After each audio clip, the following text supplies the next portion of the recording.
Meow, I'm Huples cat.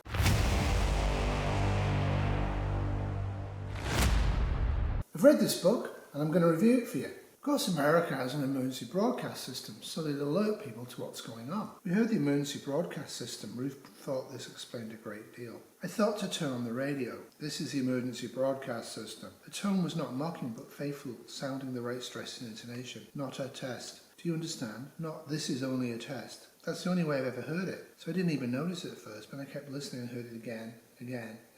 This is the emergency broadcast system. Emergency? Amanda was trying to be logical, but of course a blackout is a kind of emergency. As most people would do confronted with this situation, they put off dealing with it. Then tomorrow we'll know a little more. We'll figure it out. They did not commit to leaving, which was important. We now start to get little bits of the actual story, the bigger picture, the world's story. Amanda crossed her arms against her chest. She was right in that she didn't know the whole story, nor did Clay, nor did the people in the kitchen, nor did the junior editor who, seeing the news cross the wire, issued the alert to the millions of people who had the New York Times app installed on their phones. The wind was so fierce, but even if it hadn't been, they likely would have just been too far from the flight path to hear the first planes dispatched to the coast, per protocol in that situation. Eek. Something big happened. Now, they used the television, and it's not very helpful. Ruth scrolled through every available channel. All blues, those meaningless words. This is some sort of emergency broadcast system we've got. Got to admire Clay's ability to completely rationalise panic away. Amanda, on the other hand, Amanda didn't believe this. She also wondered, should they fill the bathtub with water? Should they find batteries, candles and supplies? Yes, she thinks about being prepared, but she doesn't act. Whether you rationalise away fear, like Clay's doing, and make it disappear because it's nothing much, or whether you think of it as an overwhelming thing and you have to start doing stuff, but so much stuff that you've never done before you don't do anything, both aren't really great in a disaster. GH didn't want to say that he'd known something was coming. His business was clairvoyance. You looked at the yield curve arching and slumping like an inchworm making its inefficient progress, and it told you everything you needed to know. He had known not to trust that particular parabola. It was more than portent. It was promise. Something was upon them. It had been decreed. I think GH is a hedge fund manager or similar. He manages other people's money and makes it grow for them. He knew something big was happening. He saw the shock in the market before the shock arrived. Now, GH is an older, rich male. He's meant to be okay. He's meant to be the protagonist. He's meant to be the saviour. The author has subverted that somewhat by making him both black and also a guest, an unwanted guest, in his own sanctuary. GH flicked on the lights, forgetting to pause in gratitude that they still worked. There was a big closet, a cachet of Duracells, a flat of Volvic, some bags of Rancho Gordo beans, boxes of Cliff Bars and Barilla Fusilli stored in a heavy-duty plastic bin because there were mice in the country, cans of tuna, gasoline canisters worth of olive oil, a cheap case of Malbec that was not half bad, bed linens in those vacuum bags that sucked out all the air. The two of them could live comfortably housebound for a month, if not longer. GH practically dared a snowstorm to arrive, but so far none had. He said that was global warning. Everything in order. So he has got some prep, so he feels ahead of the curve, and he's able to deal with the emergency. His preps are fairly unsubstantial for what he may be facing, but at the same time he does have things other people don't have, which is fairly in-depth stores of some stuff that's going to run out really quickly. But very much like Clay's rationalise and forget the danger, or Amanda's panic and overplan but don't act rationalisation of the danger, GH exhibits a prepper's rationalisation. What do I mean? We're here. He paused because it was important to remember. It's safe here. He thought of his canned tomatoes. There was enough to last them for months. So there's been a massive blackout over the eastern part of the United States of America.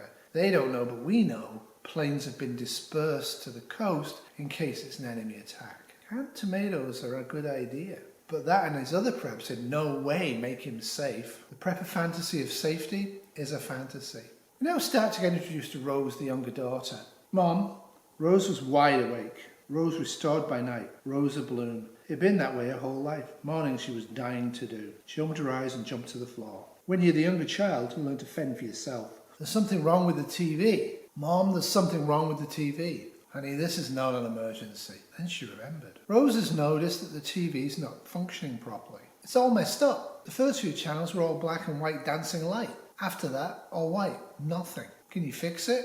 Rose was still young enough to believe that her parents could fix anything. Rose stomped away, that was how she walked, and Amanda picked up her phone. The screen woke up, happy to see her, and she was happy too. Not one news alert, but 4. And just as before, she couldn't see more than the dispatch. She pressed on the alert and the screen tried and failed to connect. The same headline. Major blackout reported on the East Coast United States. Then, Hurricane Farah makes landfall in North Carolina, then breaking, East Coast of the United States reports power failure, then a final breaking, followed by nonsensical letters. Both Amanda and Clay deny reality of what she's just seen on her phone. I'm not going to go into it, but it's an interesting give and take. They both back each other up and contradict each other in a way that makes both of them feel it's okay. It is, of course, not okay. Rose saw a deer with abbreviated velvet antlers and a cautious yet somehow bored mien, considering her through the dark, savagely human eyes. She wanted to say a deer, but there was no one there to hear her, so she looked over her shoulder to the house and saw her parents talking. She wasn't supposed to go in the pool, but she wasn't going in the pool. She walked down the steps onto the damp grass and the deer just watched her, barely curious. She hadn't even seen that there was another beside it. No more. There were 5 deer. There were 7. Every time Rose adjusted her eyes to try and understand what she was seeing something new. There were dozens of deer. Had she been higher up, she'd have understood that there were hundreds, more than 1,000, more than that even. She wanted to run inside and tell her parents, but she also just wanted to stand there and see it. So the deer are basically responding to what they sense, as are the trees, as we shall find out. In the absence of new information, people repeat the old information ad nauseum, and even worse, then they start to fantasize. In a major disaster, stick to what's known, deal with what you need to deal with. If it's a blackout, whatever the cause, there's a certain number of things you should do. And in this book, nobody has yet done anything about the blackout in terms of preparing for it to be an ongoing one.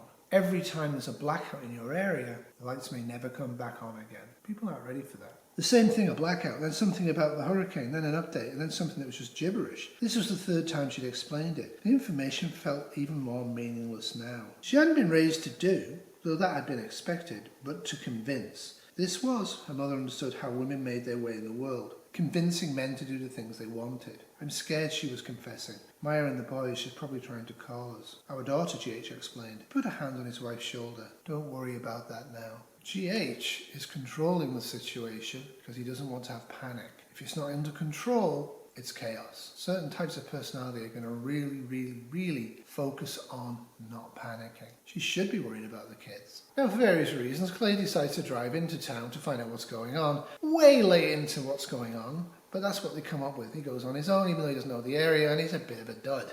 There was a field of something being cultivated, but Clay had no idea what it was.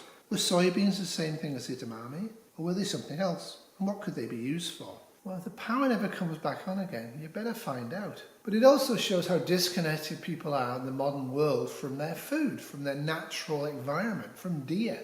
Our devices have made us more interconnected than ever before with the world around us, but in ways that separate us fundamentally from both each other and from nature. Clay looked at his phone. Habit was powerful.